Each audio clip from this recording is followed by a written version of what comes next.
amigos de Principalmente, gracias nuevamente por su sintonía. En el día de hoy contamos con la presencia de la licenciada María Pesotti, quien viene a compartir con nosotros algunos comentarios sobre la Ley 155-17 sobre prevención del lavado de activos y financiamiento del terrorismo. Quédese con nosotros.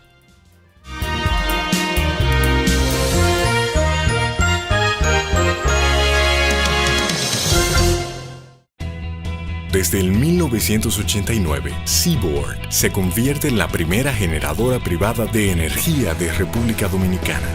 En el 2012, reemplaza sus unidades de generación por la unidad Estrella del Mar 2, que opera con gas natural como combustible, armonizando con el medio ambiente y poniéndose a la vanguardia en la producción de energía limpia. Seaboard, comprometidos con la satisfacción de sus clientes, el desarrollo nacional y el medio ambiente.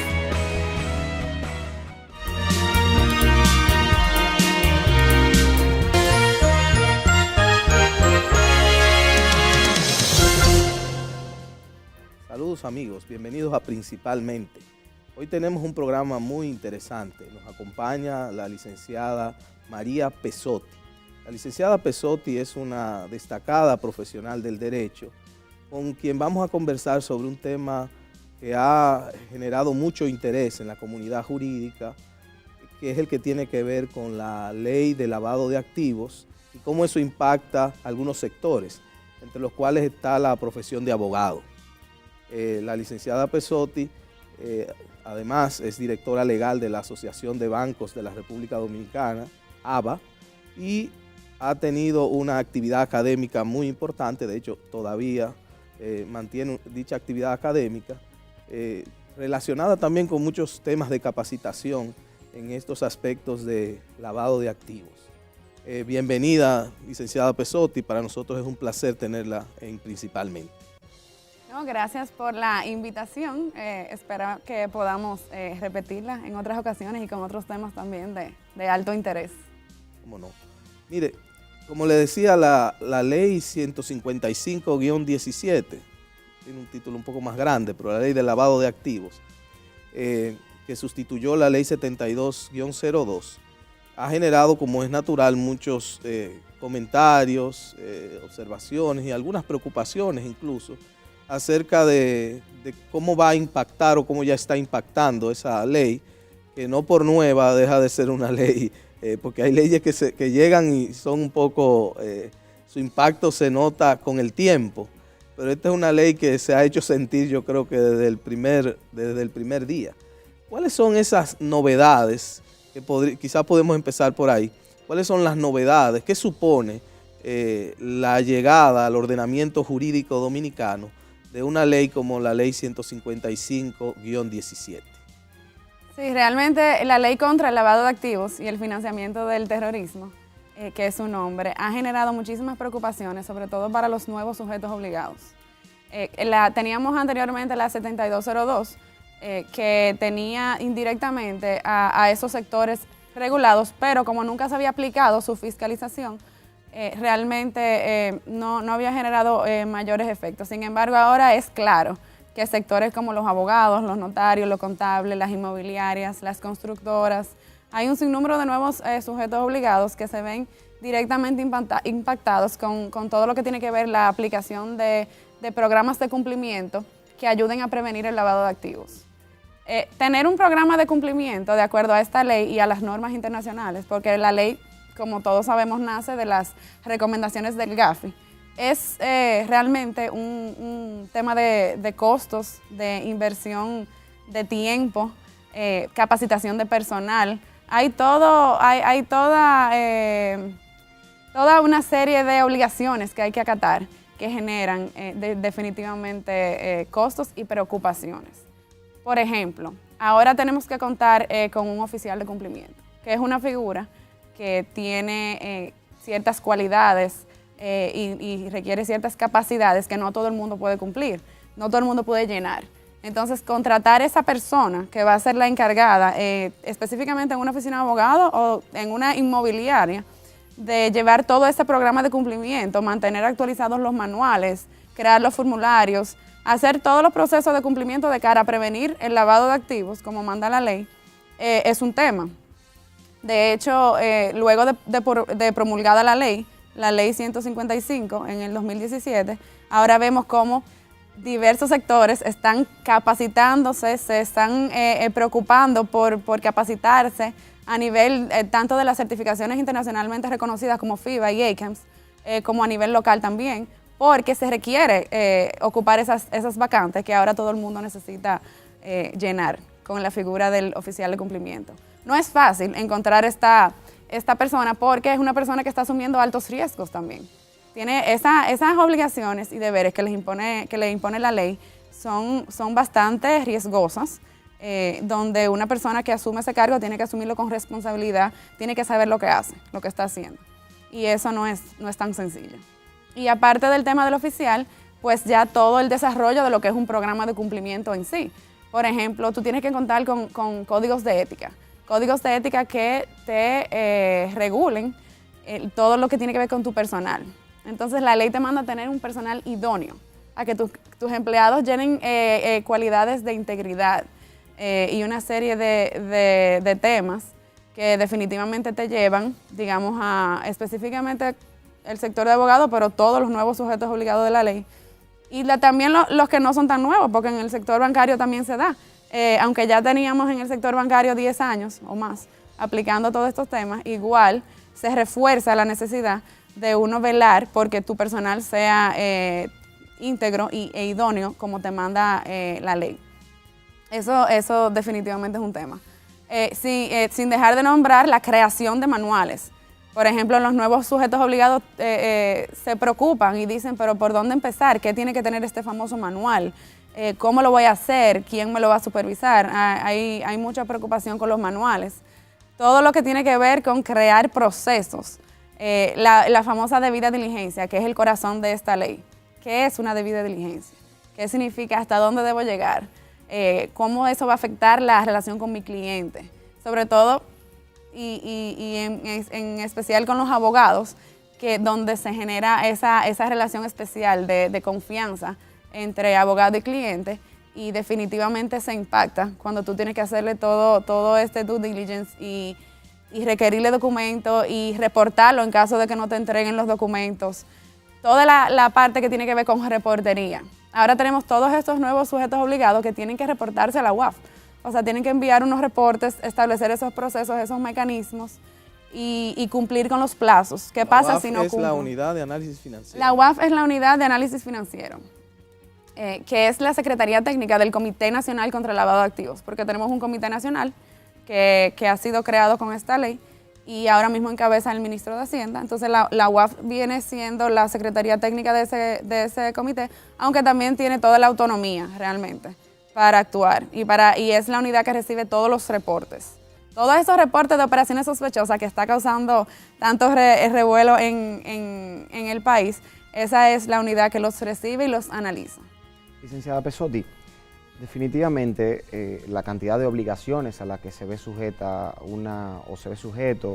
valga la redundancia, sujeto obligado de acuerdo a lo que establece la ley, no son pocas y usted para muestra ya nos dio varios botones. Nos ha mencionado una gran cantidad de manuales, de calificaciones subjetivas sobre los individuos que van a tener que realizar la debida diligencia, sobre el oficial de cumplimiento, que es, digamos, el sujeto o la persona que va a dar la cara y va a tener la mayor responsabilidad frente a los terceros y frente a las instituciones rectoras del sistema y a los supervisores.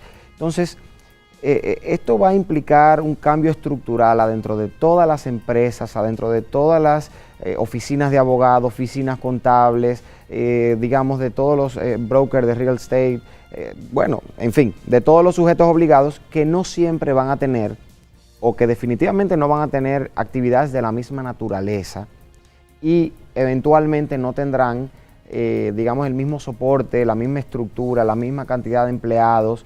Al no dedicarse a lo mismo y al no tener estructuras similares para poder responder a la cantidad de obligaciones que se imponen ahora a través de la ley, ¿establece esta ley o alguna reglamentación que se haya dictado en consecuencia una distinción entre sujetos obligados y las obligaciones a que se somete a cada uno?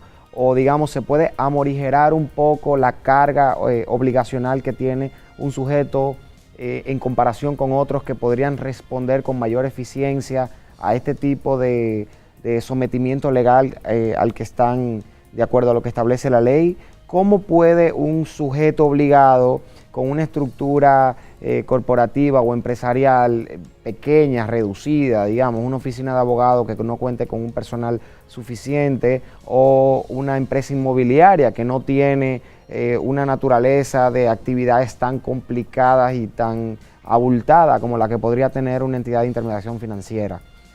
¿Cómo la ley puede diferenciar entre uno y otro, y cómo las autoridades de aplicación de esta ley y de los reglamentos han podido deslindar para aplicar de una u otra forma con diferentes tintes estas obligaciones frente a estos sujetos? Sí, digamos que la ley 155 es la ley marco, que aplica de manera general para todos los sujetos obligados. Pero la misma ley manda a las autoridades competentes y a los organismos supervisores, que son diferentes para cada tipo de sector, a emitir sus propias normativas. Entonces, esas normativas están dirigidas precisamente, como tú bien indicas, al tipo de actividad que se realice en ese sujeto obligado, que son muy diferentes entre sí. Y deberían de ser diferentes las obligaciones, como bien tú señalas. Por ejemplo, en el caso de la DGI, que es a quien le toca todos los sujetos que no han sido, no financieros, que no han sido expresamente designados a otra autoridad, como por ejemplo el caso de los abogados, de las inmobiliarias, de la constructora. Entonces es a la DGI a quien le corresponde emitir estas normas. La DGI las emitió en enero. En enero de este año, del 2018, emitió 5 normas, cada una dirigida a diferentes sectores, aunque en su mayoría son bastante similares. Estas normativas son bastante similares entre sí. Lo que yo sí te diría, por ejemplo, hay temas que son de aplicación general, como que todos los sujetos obligados tienen que hacer una debida diligencia. Eso es algo de lo que, digamos, no podemos escapar. El hecho de que tú conozcas tu cliente y tú verifiques las informaciones de tu cliente es algo que es aplicable a todos y que no hay manera de desconocer esa obligación general. No importa la actividad a la que tú te dediques, porque es el corazón de la ley.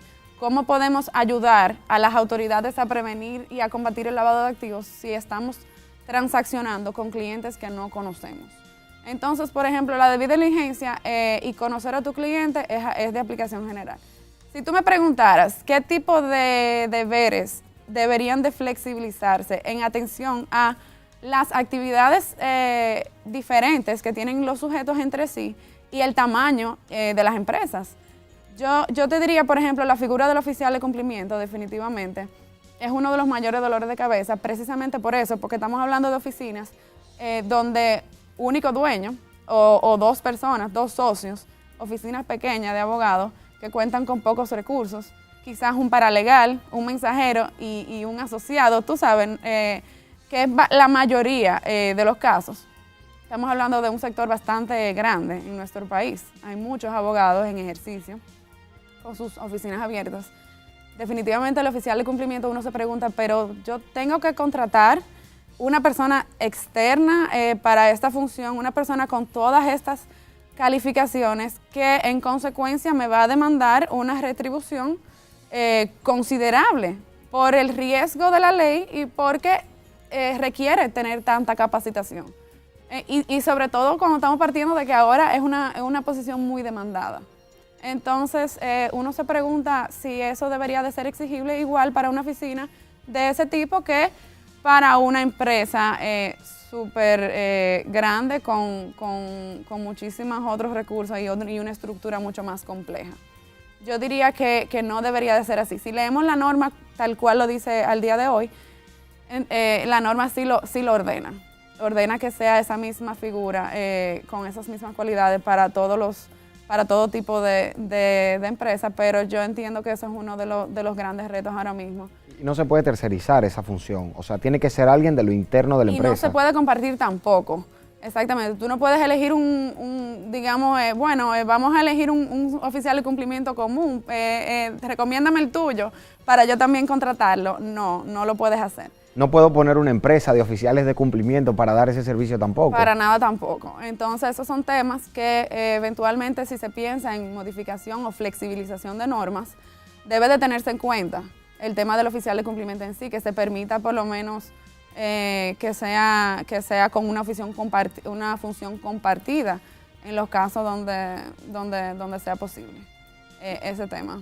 Porque así como quizás puede haber un contador que sirve a varias firmas, el hecho de que haya un oficial de cumplimiento, siempre que haya, digamos, los controles que serían normales de algún conflicto de intereses, etcétera, no parecería ser algo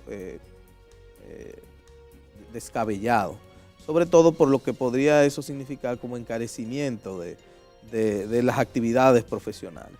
Pero yo creo que esa es la cara, digamos, que nos trae preocupación. Yo quiero poner un poco el acento en este momento sobre lo que significa una ley como esa, tan rigurosa. ¿Significa eso entonces mayor transparencia en las actividades? Significa también, y es algo que usted señalaba, cuando decía, bueno, pero que la ley, hay unos requerimientos internacionales. ¿En qué consisten esos requerimientos internacionales y qué significa para un país en el mundo actual estar alejado de esos requerimientos internacionales? Sí, realmente muchas personas se preguntan ¿por qué cambiar la ley contra el lavado de activos? ¿Y por qué ahora? ¿De dónde salen todas estas nuevas obligaciones? ¿Por qué incluir los abogados? ¿Por qué incluir las constructoras? Estas nuevas obligaciones nacen de las recomendaciones del GAFI, que es el Grupo de Acción Financiera Internacional, un organismo internacional, como su nombre lo indica, que se encarga de inspeccionar o evaluar, el nombre correcto es evaluar, a los países miembros en cuanto a la fortaleza de sus programas de cumplimiento, cómo va cada país en cuanto al combate del lavado de activos y el financiamiento del terrorismo.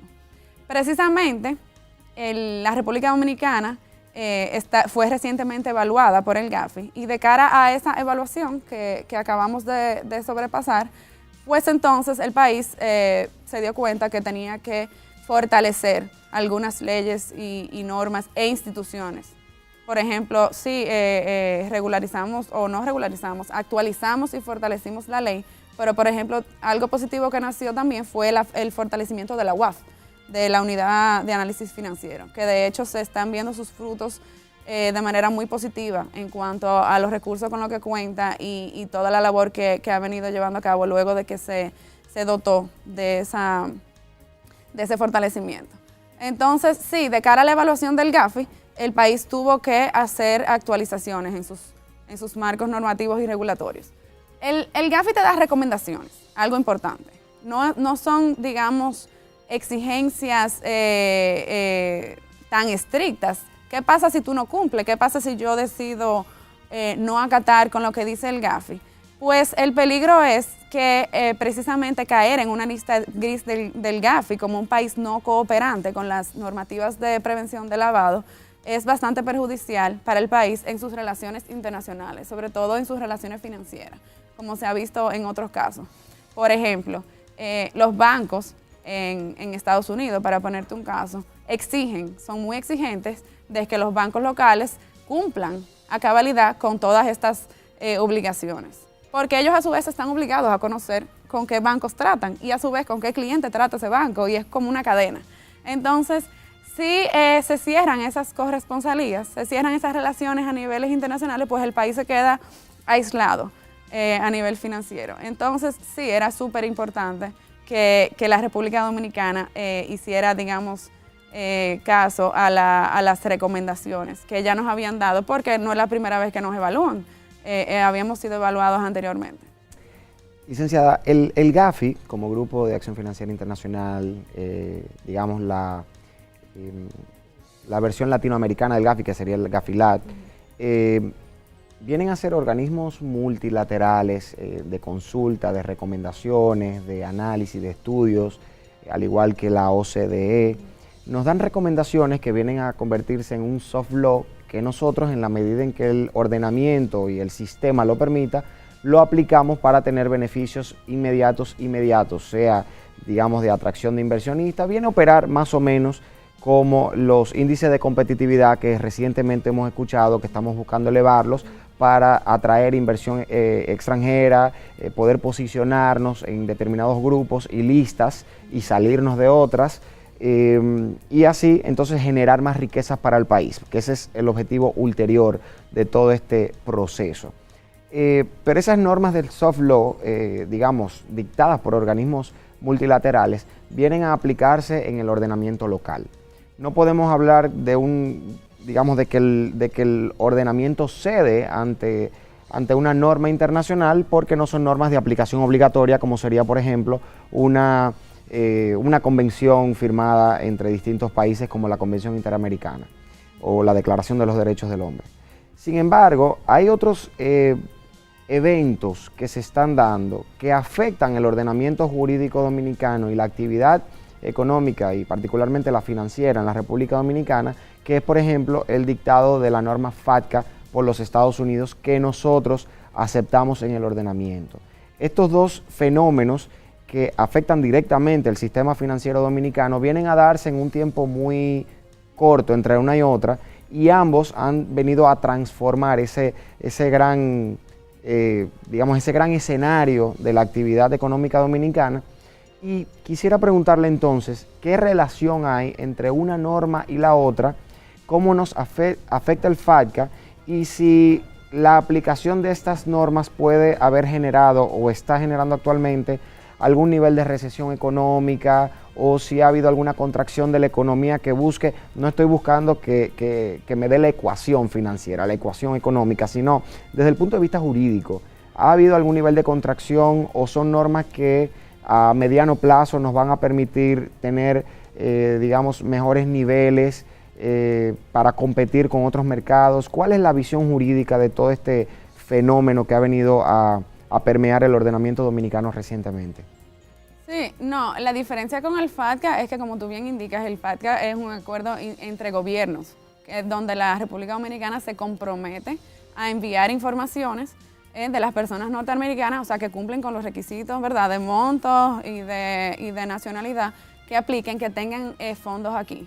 Entonces, definitivamente la República Dominicana asume a través del FATCA ese compromiso, que todavía el FATCA no ha sido ratificado por el Congreso, digamos, en términos jurídicos, para que ya tenga el carácter de una ley totalmente exigible. Estamos en ese proceso todavía de ratificación interna, pero indiscutiblemente cuando ya se internalice con todas las normas, pues es una obligación ineludible, que la República Dominicana tiene que cumplir un compromiso con los Estados Unidos de enviar esos datos. Entonces, claro, todo eso tiene efecto a nivel económico. ¿Por qué? Porque, como tú señalas, de cara a la OCDE, de cara al GAFI, cada vez nos vemos más inmersos a un tema de transparencia. Todo lo que buscan estas normas es transparencia. Y definitivamente eso lleva a que las personas, los sujetos obligados y en general los ciudadanos, seamos más sinceros con las autoridades, nos transparentemos más entre nosotros mismos. Y en algunos casos eso puede conllevar quizá a un freno de la economía, como se ha señalado en el caso de la ley de lavado de activos. A finales del año pasado, varios sectores señalaron que definitivamente los negocios se paralizaron un poco. Había mucho de miedo, de reticencia en cuanto a la aplicación de la ley, pero definitivamente también de un tema de transparencia. O sea, que era parte de un proceso de adaptación del sistema, quizás. Es una adaptación del sistema, era negación. Yo siempre digo que esta ley ha sido como el duelo, que primero negamos y luego vamos aceptando que la realidad es inminente y entonces luego la cumplimos. Yo creo que se esperaban cambios. Fue una ley aprobada de manera un poco abrupta, no se esperaba que la ley se aprobara, lo cual lleva a mucha exaltación. También hay un proceso de educación importante. Cada vez que un país promulga leyes de grandes cambios y que afectan a sectores nuevos, indiscutiblemente tú tienes que preocuparte como gobierno de que esa ley se conozca, de que los sujetos afectados se eduquen sobre la misma para que puedan aplicarlo, porque tú no puedes aplicar lo que tú no conoces. Entonces, todos esos factores llevaron definitivamente a que algunos sectores se vieran afectados. y no podemos negar que eso afecta la economía, claro que sí. Claro que sí. Entre esas reacciones, algunas personas que dicen, pero yo lo que me dedico es a hacer negocios, por ejemplo. Y parecería que todas esas normas le obligaban a dedicar mucho tiempo a adaptarse a esa nueva ley. De ahí lo importante, por ejemplo, de la capacitación, como usted acaba de señalar. Y ese es un punto sobre el cual queremos volver, pero ahora vamos a hacer una pausa y luego continuamos con la licenciada María Pesotti, con quien estamos conversando sobre la ley de lavado de activos.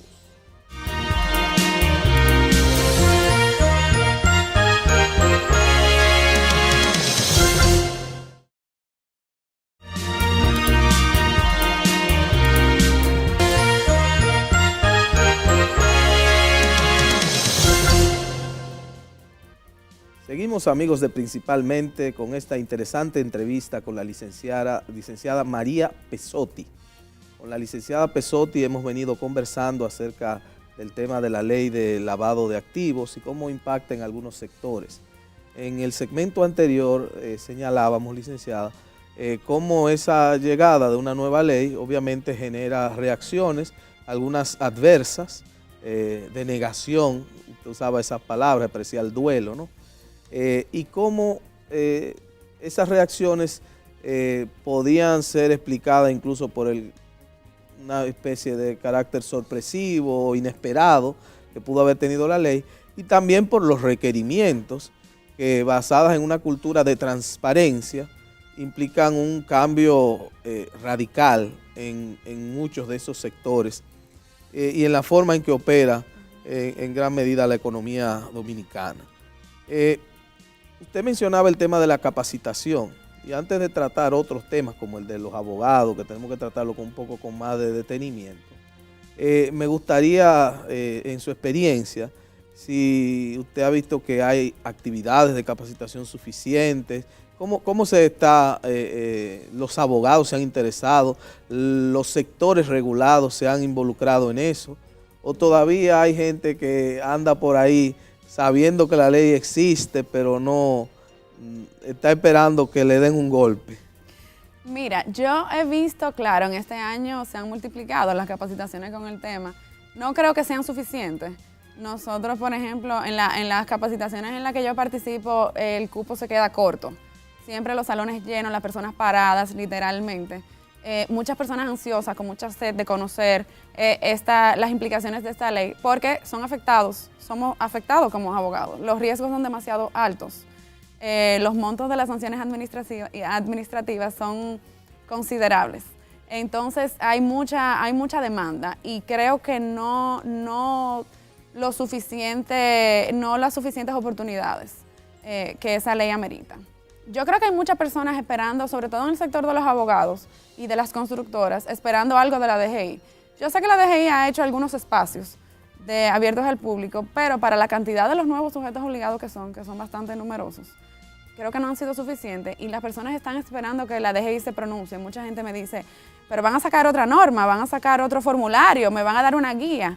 Sí, sacaron una norma de 15 páginas, pero yo quiero que me den una guía donde me digan literalmente qué es lo que yo le tengo que pedir a un cliente y qué yo voy a hacer en este caso y qué yo voy a hacer en el otro caso y cómo se va a hacer el reporte.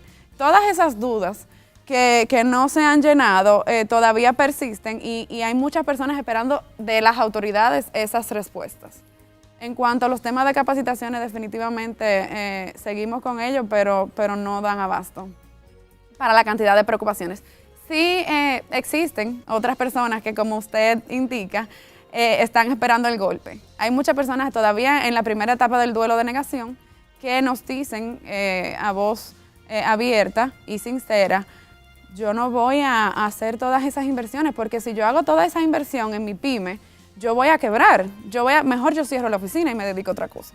Entonces, definitivamente esperando también qué va a hacer la DGI, que cómo se van a empezar a ver esas inspecciones, cómo se van a empezar a imponer esas multas y a ver qué pasa. Licenciada, entre todas esas obligaciones a que están sometidas los sujetos que según la ley son obligados, hay un protagonista que hemos venido mencionando a todo lo largo del programa, que es el oficial de cumplimiento.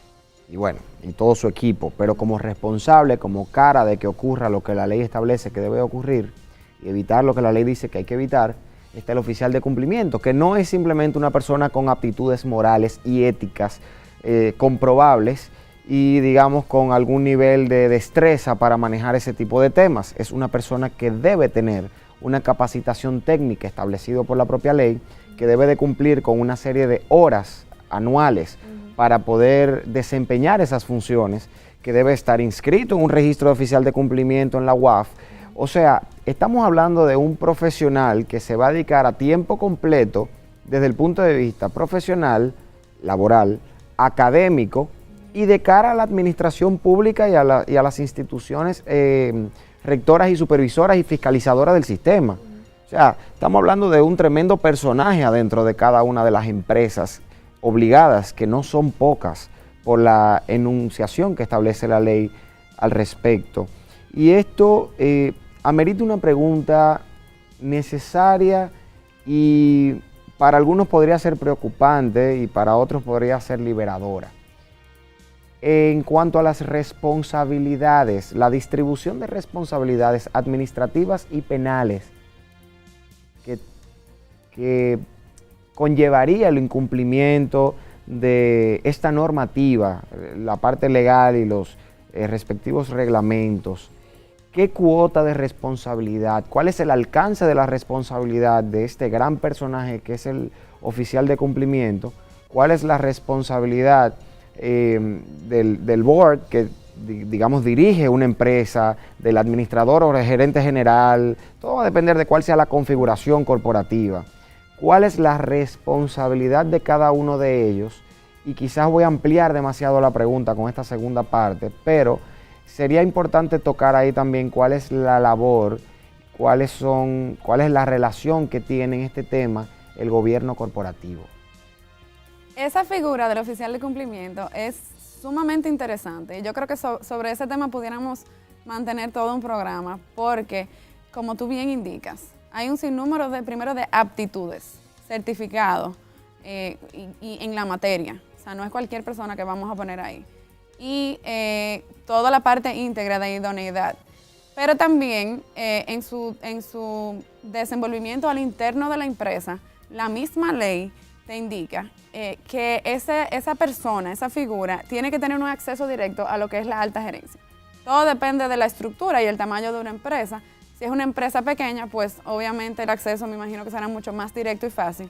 Pero en estructuras más complejas, tiene que tener acceso a lo más alto, al nivel más alto de gerencia, porque él tiene muchas obligaciones, indudables, las tiene claras en la ley, pero muchas cosas no dependen del oficial de cumplimiento. Por ejemplo, yo puedo encargarme de hacerte un manual como oficial de cumplimiento excelente con todas las de la ley, con todas las políticas de vinculación, con todas las políticas de desvinculación de clientes. Ahora, la aplicación de ese manual, en caso por caso y dependiendo del cliente, muchas veces no va a depender del oficial de cumplimiento. El oficial de cumplimiento va a recomendarle al dueño de la empresa que a fulano de tal hay que desvincularlo, porque ya ha generado demasiadas alertas rojas, porque ya he enviado demasiados reportes de operaciones sospechosas, por cualquier factor que me lleve a ese convencimiento. Sin embargo, nos preguntamos aquí hoy, depende del oficial de cumplimiento, que es un empleado de esa empresa, que esa decisión de desvincular a un cliente, de decir, no, ya yo no voy a seguir manteniendo relaciones con este cliente, realmente no.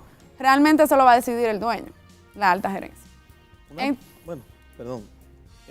En ese mismo sentido del oficial de cumplimiento, entonces, de alguna manera, el oficial de cumplimiento está liberado respecto al órgano supervisor si ese oficial de cumplimiento ha hecho las recomendaciones adecuadas a la gerencia, porque obviamente, tal como usted señala, el oficial de cumplimiento no es el dueño o el que manda ahí en esa empresa, sino que él es un oficial de cumplimiento.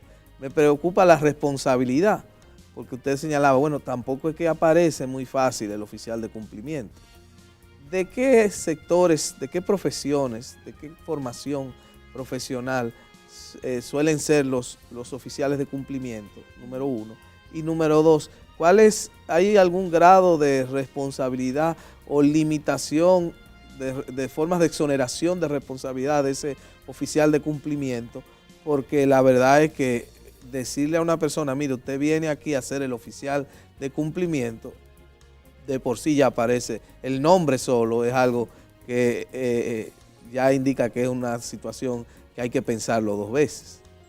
Te voy a responder la primera pregunta, porque es la más sencilla. Sí. ¿De dónde vienen más, de qué sector vienen más los oficiales? Bueno, ahora mismo del financiero, porque es el sector que tiene por más de una década trabajando con estos temas y obviamente pues cuenta con personal capacitado, ¿verdad? Por más de una década. Definitivamente de ahí están saliendo o los mismos ya capacitados, el del financiero capacitan entonces a los del no financiero y viceversa. Sin embargo, la segunda respuesta te la voy a dar como yo respondo en las capacitaciones y a nivel académico. Yo siempre digo, documenten como oficial de cumplimiento, que yo recomiendo, documenten sus actuaciones, todo recomiéndenlo por escrito. Ahora mismo es muy fácil mandar correos. Me dicen, pero es que hay oficinas que los correos los bloquean. Y lo importante es que quede claro que en las políticas, en los memorandos, en las reuniones de consejo, de comité, en las resoluciones de actas de asamblea, de cualquier manera que documentalmente se pueda evidenciar que el oficial de cumplimiento está cumpliendo con su rol, con sus recomendaciones y con la implementación de las políticas, es lo ideal.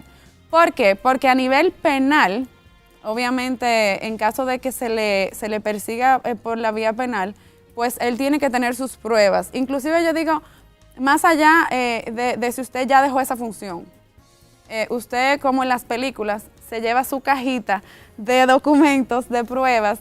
Yo lo digo de manera jocosa, pero realmente es así. O sea, cómo tú puedes cuidarte y defenderte ante un eventual juicio que se haga en tu contra porque tú no cumpliste con tus funciones, pues definitivamente es un tema de prueba. No podemos dejar que eso llegue a tu palabra contra la mía, sobre todo en el siglo XXI, donde tenemos tantas herramientas virtuales que utilizar para eso. Es un tema de documentar. De que, bueno, es que yo se lo dije un día, que nos encontramos en el ascensor, que ese cliente no era bueno. No, eso realmente no es una manera responsable de tú cuidarte. En el área administrativa, que son las sanciones administrativas que puede tener un sujeto obligado, también recae el mismo tema de tú defenderte a nivel de pruebas, pero sobre todo tener buenas relaciones con tus autoridades competentes. Recomendar por ejemplo, si tú tienes tu manual, tú lo remites para que ellos mismos te hagan sus recomendaciones. Adelántate a la inspección. No esperes que ellos lleguen y encuentren que tú tienes un desastre de programa de cumplimiento, sino que tú mismo puedes guiarte de ellos, utilizar los canales de consultas virtuales, hacer tus propias visitas y nutrirte y prevenir una eventual multa o sanción por incumplimiento de tus funciones. Y estar preparado para cuando lleguen los inspectores, los responsables digan, caramba, pero mi oficial de cumplimiento no me había dicho eso. Exactamente, porque entonces ahí a nivel interno y a nivel de gobierno corporativo, como tú señalas, entonces empieza el debate de quién dijo, no, que tú no dijiste a tiempo, no, en qué momento, yo no te escuché. Realmente todo tiene que estar por escrito y para eso están las políticas.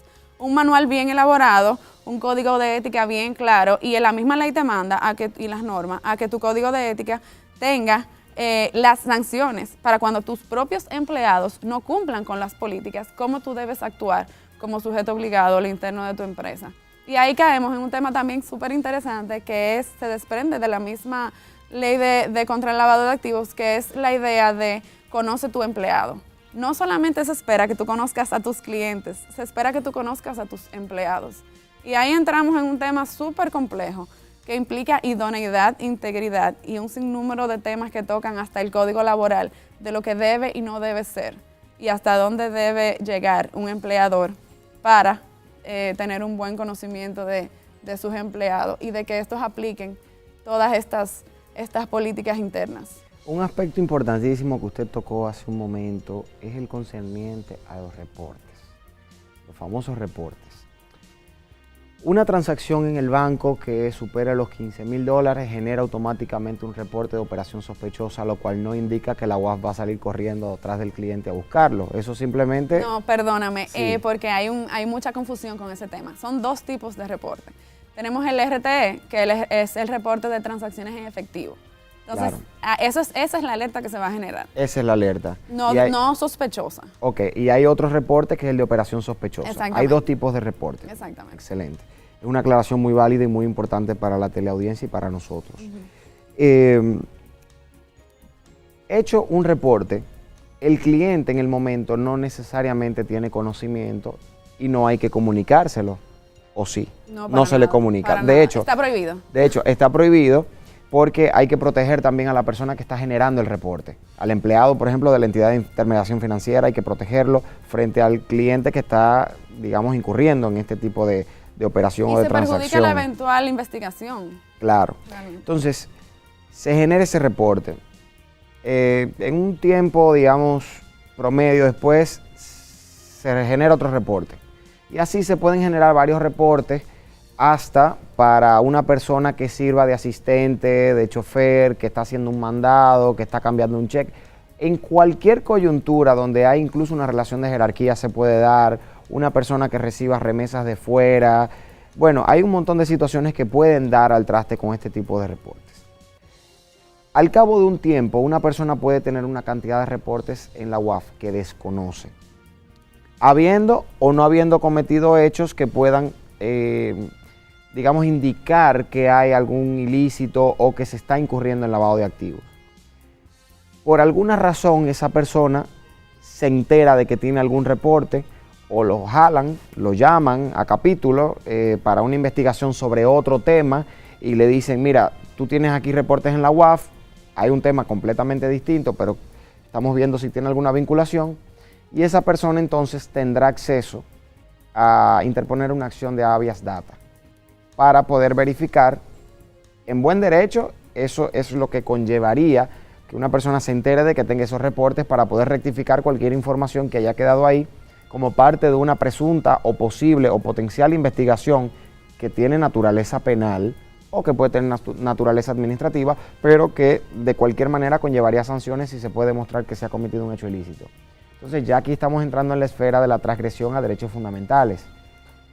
Ese artículo 70, y doctor, usted me puede corregir, 70, 71, quizás el de la habeas data, en la Constitución Dominicana, nos sirve a nosotros para rectificar, recabar, hacernos de información nuestra, corregir, eliminar información de ciertos archivos públicos y privados, según corresponda si se puede demostrar que se nos está violentando un derecho.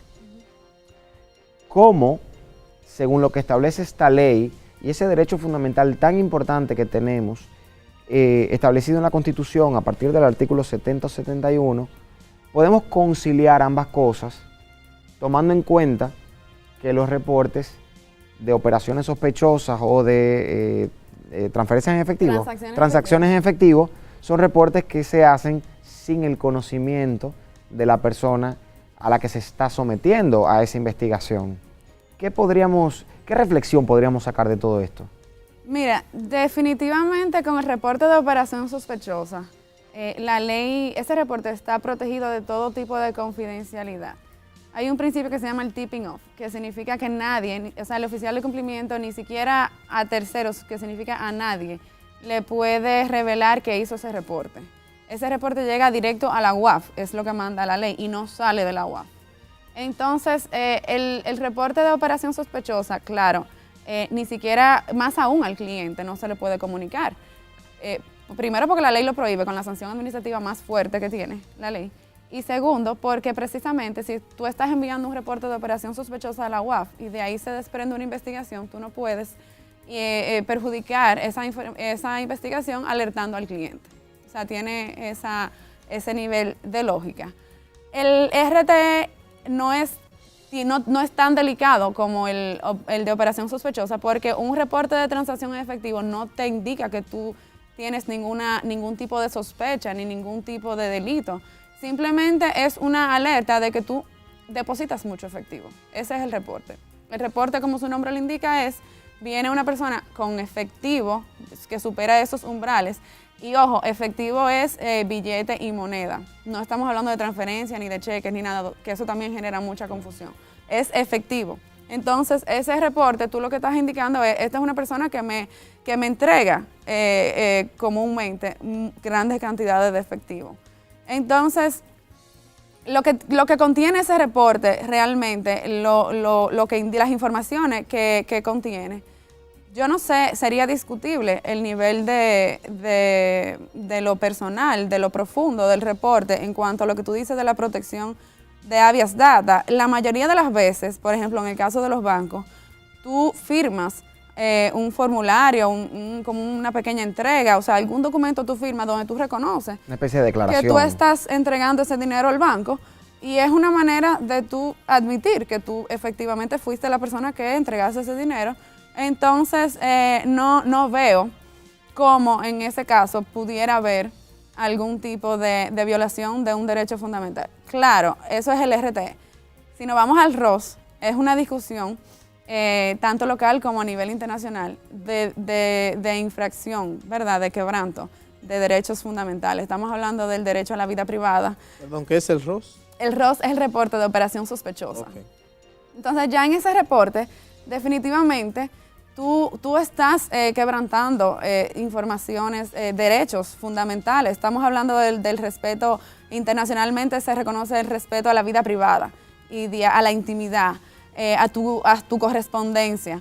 Cuando hablamos de un reporte de operación sospechosa, sobre todo entre un abogado y su cliente, es algo sumamente delicado, más aún porque esa relación está protegida por el secreto profesional, que igual pasa en el caso bancario, que hay un secreto bancario, que tiene una razón de ser. El secreto profesional y el secreto bancario se descansan en la confianza del abogado con su cliente y en la confianza del cliente con su banco. Entonces, ahí sí estamos tocando temas importantes, temas que se debaten a nivel constitucional. En otros países tenemos casos súper interesantes. En Francia son los que se han desarrollado, que han levantado particularmente para mí mayor interés, porque ellos se van a los detalles, a lo profundo en la Corte Europea de Derechos Humanos. Ahora que usted trata esos temas, que ya anunciábamos que no podíamos dejarlo de lado, que tiene que ver con el secreto profesional, con el derecho de defensa, por otro lado, vamos a hacer una pequeña pausa para que en el próximo segmento abordemos con mayor detenimiento este aspecto vinculado al secreto profesional y más precisamente el de los abogados.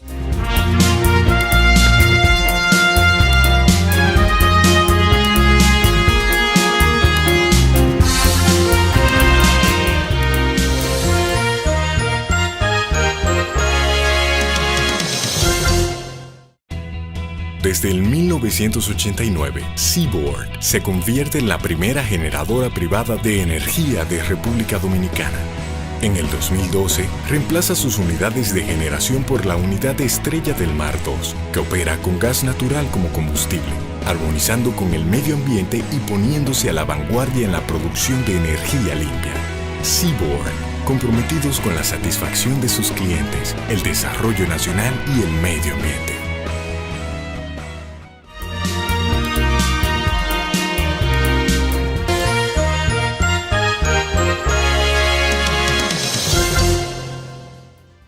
Seguimos principalmente con la licenciada María Pesotti.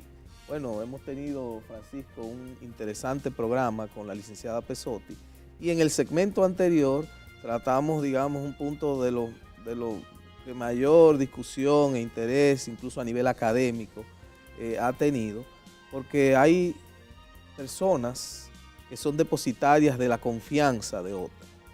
Y en el caso de los abogados, muchas veces la suerte de un ejercicio adecuado del derecho de defensa en ese servicio de confianza que brinda el abogado implica que su cliente le informe lo más adecuadamente acerca de cuál es ese conflicto en el cual esa persona está involucrada.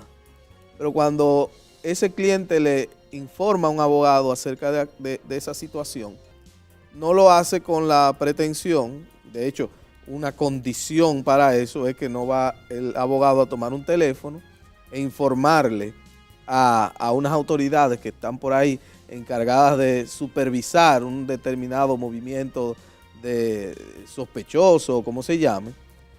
Entonces ahí entran en conflicto. Ese interés válido que puede tener el Estado en que haya mayor transparencia, en que las transacciones, en que no haya integración o incorporación al mercado de dinero de origen ilícito, con un derecho fundamental como es el derecho de defensa y con este asunto tan particular que es el secreto profesional. Usted sabemos que ha estudiado ese tema y señalaba incluso de precedentes importantes en Europa.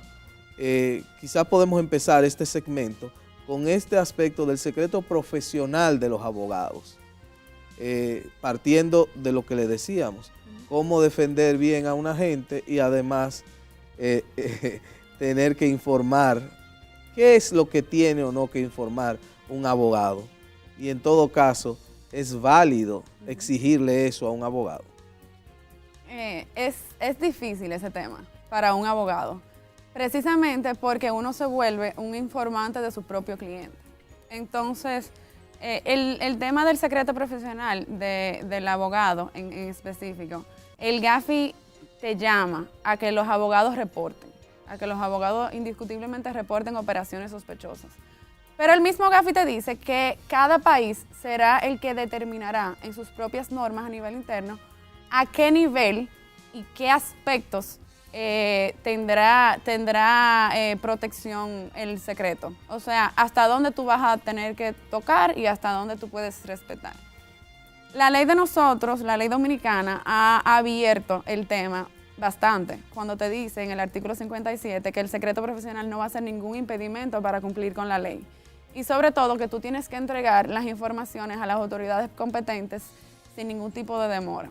Ya con ese artículo, prácticamente los abogados están completamente obligados a reportar, sobre todo cuando tenemos como una infracción administrativa muy grave el no reportar.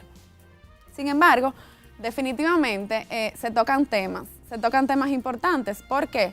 Porque una relación sana abogado-cliente implica una relación de confianza. El secreto profesional se define precisamente como la confianza que tenga un cliente de contarle a su abogado todos los aspectos relacionados con su caso.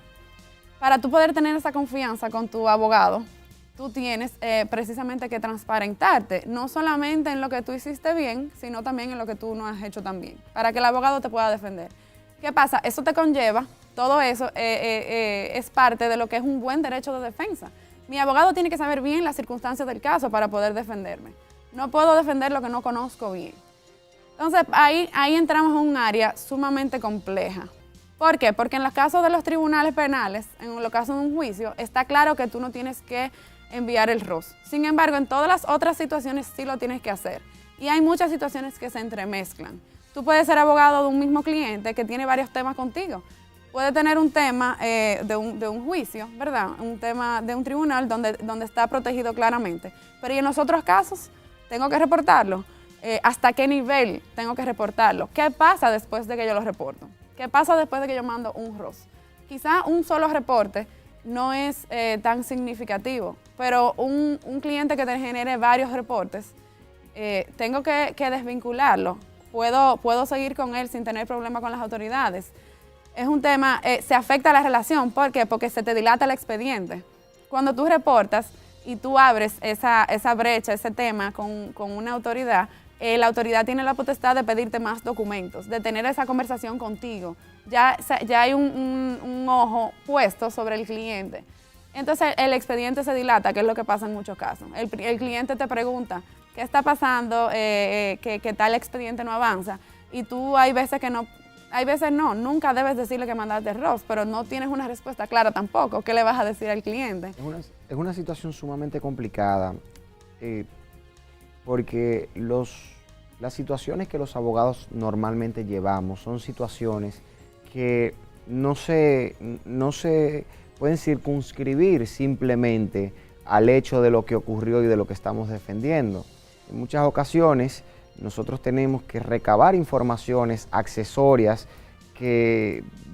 sobre el cliente, sobre las personas que intervinieron en ese proceso, sobre las personas que tienen algo que ver con una posible víctima, con un posible victimario, y esto nos lleva a veces a encontrar informaciones que no están directamente relacionadas con el caso, pero que podrían, como sujetos obligados, llevarnos a una infracción involuntaria por no cumplir con la ley. Por ejemplo, en la defensa de un caso penal de un PEP, de una persona políticamente expuesta, a los cuales hay que investigarle todo y a todo el que le rodea, entonces el caso no tiene nada que ver con su condición, pero en el trayecto, en el transcurso, en el proceso de investigación que hace el abogado para poder llevar ese caso, nos damos cuenta que el PEP está incurriendo en alguna falta, en alguna operación que hay que reportar. Por ejemplo, hay un asesinato de un ladrón en una casa de noche y cuando llaman a uno para ir, hay que ir a defender a la persona que lo mató. De repente es un PEP. La casa no está a nombre suyo, está a nombre de un testaferro. Y eso sería una situación que quizás el abogado tendría o no tendría que reportar. O sea, es una situación muy compleja porque confluyen muchas situaciones que podrían conllevar a un desplazamiento de ese secreto profesional al que estamos sujetos, al que estamos obligados y que en principio debe proteger más al cliente que al propio abogado. Los protege a los dos, pero debe proteger más al cliente que al abogado y en este caso el abogado tiene que desplazarlo para reportar al cliente. Entonces, resulta una situación muy cuesta arriba. Lo mismo pasa con el secreto bancario.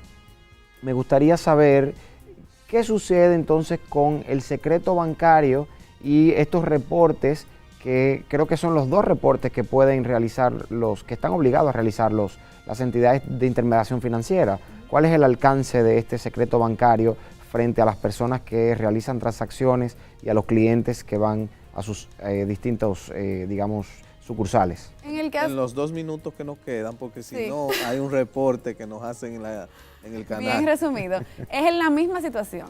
El banco también tiene una relación de confianza con su cliente y el secreto bancario es eso. El secreto bancario significa que yo soy clienta de tal banco, yo no quiero que mis informaciones financieras o cualquier tipo de información que ustedes guarden sea compartida con nadie, ni siquiera con mi pareja, ni siquiera con mi mamá que vaya al banco y la pida. Eso es el secreto bancario, ningún tercero, solamente yo y yo lo autorizo.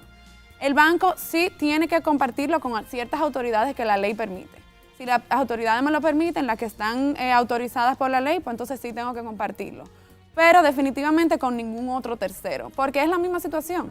Si yo me entero que un banco está divulgando mis informaciones, pues yo llevo mi dinero a otro sitio. No me interesa que esas informaciones se revelen.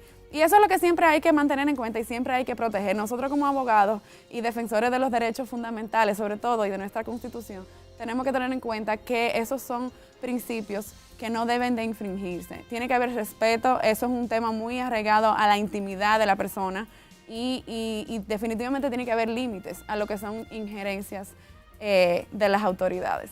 Bueno, Francisco, como casi siempre pasa que tenemos la dicha de contar con invitados o invitadas elocuentes y versadas en los temas que están tratando, bueno, el tiempo nos gana ahí y no es suficiente, pero ya hay una costumbre en este programa y es de dejar inmediatamente emplazado al invitado, en este caso a la invitada, emplazada para una nueva comparecencia que esperamos que sea pronto. La verdad que agradecemos a la licenciada María Pesotti por esta entrevista que nos ha concedido, que tal como hemos dicho, esperamos que no sea la última. Gracias a ustedes y nos vemos en otro programa.